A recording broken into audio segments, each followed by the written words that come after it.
Hey my YouTube friends, this will be part 6 on the 75 Chevy Nova. If you're new to this series, I'm taking this 75 Nova to make it look like the one I had in high school when my wife and I were dating, and I'm building it for my wife. And I've given myself a deadline of the first weekend of May to get it in paint. So last time I was working on trying to get the back glass out so I can get to the package tray. So let's give you an update where I am right now. So last time I managed to get 3 corners of this done. So I still have this top, and what I was doing was cutting away the excess that was here so I could get my my tool in here, get this blade in. And because of this, it's really hard to try and get that into that space. So I used the blade to cut away the excess before. I probably have to do the same at the top. There's some of these areas that are going to be really tight up in here. But I also have another possible idea that I haven't tried yet, and that is to heat this blade up and see if it'll penetrate this old dried out seal. So probably won't work, but why not give it a try, right? Okay, so I'm going to try this cold just so you can see, and we'll be able to compare when I make this hot. It will not penetrate that hardly at all. All right, so we're going to try and heat it up and then see what happens.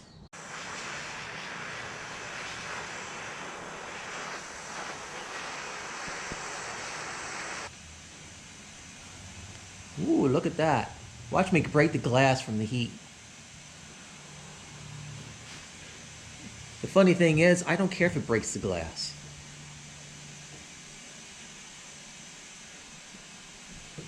Well, that went in there. I'll be damned.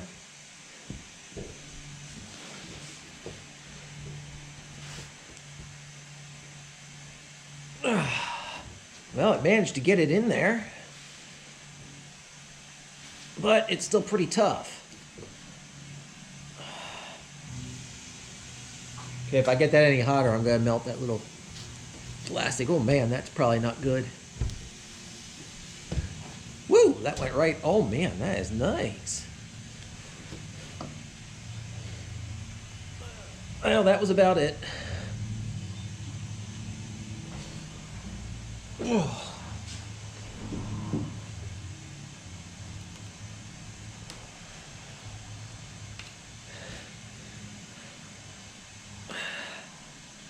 Well, that's about all it's cutting. So I can get a little bit out of it, but you know, it'll go a lot better if I do what I was doing before with using the blade and cutting away the excess first.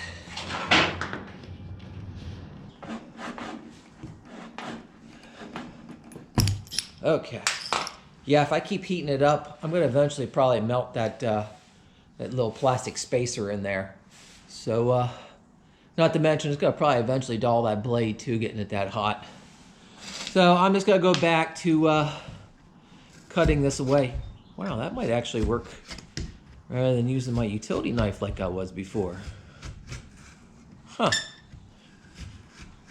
Look at that. That actually works a lot better than my utility knife. Why didn't I think of that before? All right, so I just taught myself something new.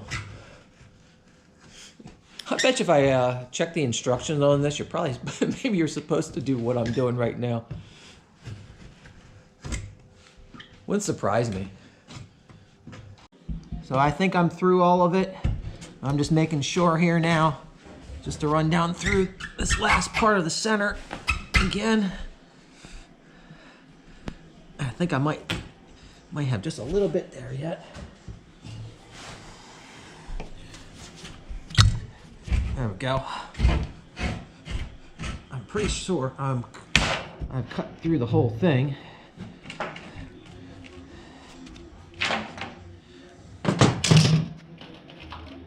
Take my time here.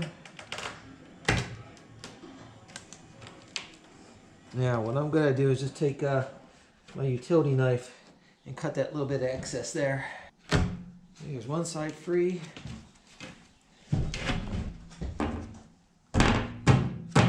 Okay. There it is. The glass is out.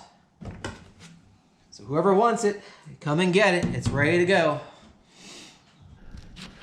Not seeing any rust up in there. See, now I made that knife hot to do that last cut, and boy, that took it right on down. Right on down. For the other end, what I was attempting to do was to separate right at the glass point. But here, I sliced it all the way down to the metal.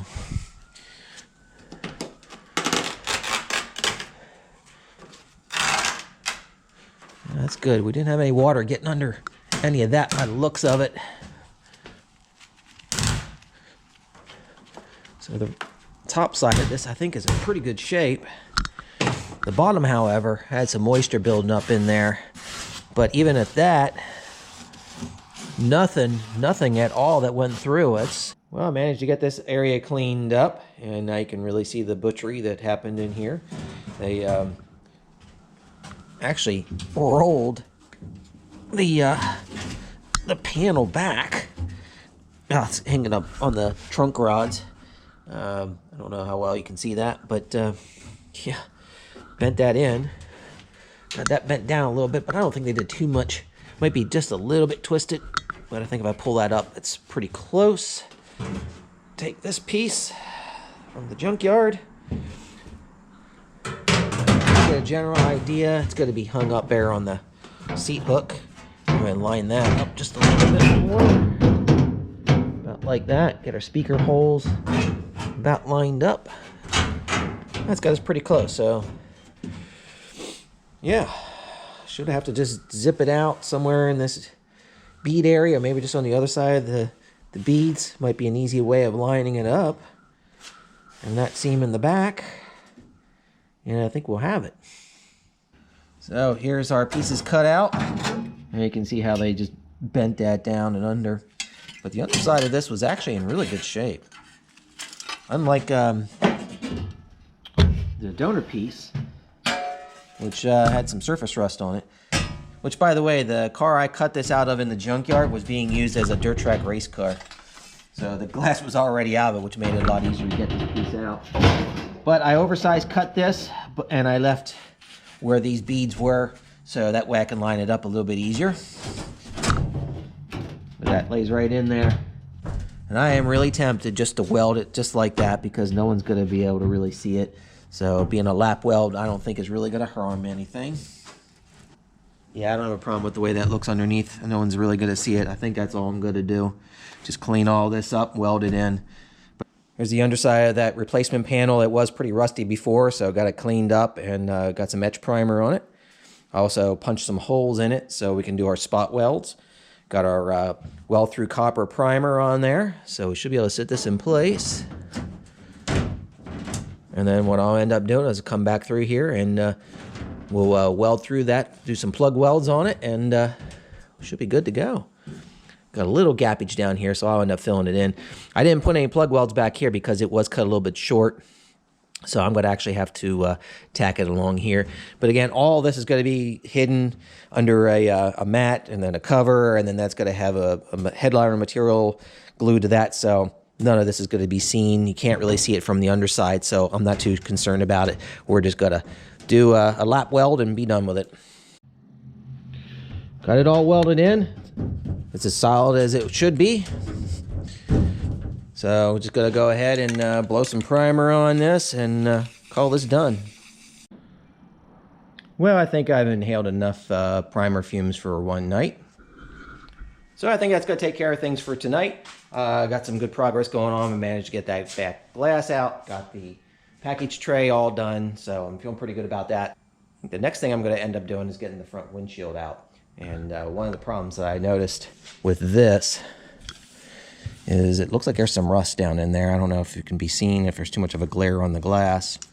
So we're going to get this out, see how bad it is, see if we're going to fix it or if we're just going to kind of ignore it.